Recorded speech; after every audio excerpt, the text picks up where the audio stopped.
ஆருத்ரா தரிசன நாளில் நடராஜ பெருமானுக்கு திருவாதிரை களி என்ற உணவுப் பொருள் நைவேத்தியமாக படைக்கப்படும். திருவாதிரைக்கு ஒரு வாய் களி என்பது முன்னோர் வாக்கு. முன்காலத்தில் சேந்தன் என்ற சிவபக்தர் இருந்தார். விறகு வெட்டி விற்கும் அவர் அதில் கிடைக்கும் சொற்ப வருவாயில் வாழ்க்கை நடத்தினார். அந்த ஏழ்மையிலும் தினமும் ஒரு சிவனடியாருக்கு உணவளித்த பின்னரே தான் உணவருந்தும் வழக்கத்தை பின்பற்றினார். ஒரு நாள் கடும் மழை காரணமாக விறகுகள் ஈரமாகிவிட்டன. ஈரமான விறகுகளை யார் வாங்குவார்கள்? அன்றைய தினம் விறகும் விற்கவில்லை, வருமானமும் இல்லை. இந்த நிலையில் அடியவருக்கு உணவளிப்பது எப்படி என்ற கவலையில் ஆழ்ந்தார். அந்த நேரத்தில் ஒரு சிவனடியாரும் சேந்தனின் இல்லத்திற்கு உணவு கேட்டு வந்து நின்றார். அப்போது சேந்தனின் மனைவி வீட்டில் கொஞ்சமாக இருந்த அரிசி மாவு மற்றும் சிறிது வெல்லத்தை வைத்து கலந்து களி ஒன்றை செய்து அந்த அடியவருக்கு பரிமாறினார். அதை உண்ட அடியாரும் மகிழ்ச்சியுடன் அங்கிருந்து சென்றார். மறுநாள் திருவாதிரை தினமாகும். நடராஜரை தரிசிக்க சேந்தனும் அவரது மனைவியும் சிதம்பரம் சென்றனர்.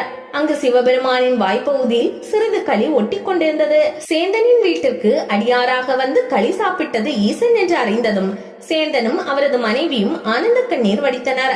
இதை அறிந்த ஊர் மக்களும் சேந்தனின் பக்திக்கு தலைவணங்கினார். அன்று முதல் திருவாதிரை அன்று நடராஜ பெருமானுக்கு நைவேத்தியமாக களி படைக்கும் வழக்கம் உருவானது.